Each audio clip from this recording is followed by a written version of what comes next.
આજે વરસાદે આરામ લીધો હે જો એટલે આ બધો વરસાદ છે આજ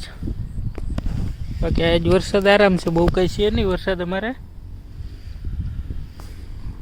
આપણે આવીએ છીએ સુરતથી દૂધ દઈને રસ્તામાં ઊભા રહી ગયા અહીંયા વરસાદ અંધાર્યો ને બધે કે આજ તો બહુ છે નહીં કંઈ વરસાદ ગામડામાં કેવો છે વરસાદ કોમેન્ટ કરજો ચાલો બધાને જય માતાજી જો આંબાનો બગીચો છે ને અહીંયા ઊભા છે ચાલો બધાને જય માતાજી ઓલી બાજુ કાંઈ વરસાદ નહોતો આ બાજુ વરસાદ ચાલુ થઈ ગયો અહીં કોઈ તો નદીને પાણી ભર્યું થોડા કાયલા તો વરસાદ ચાલુ થઈ ગયો છે આ બધા ગરમી એવી છે એટલે વરસાદ તો આવશે જ્યાં પાણી ભરાઈ ગયા બધે નદી ભરી ચાલો બધાને જય માતાજી ફોલો કરી નાખજો ચાલો નીકળીએ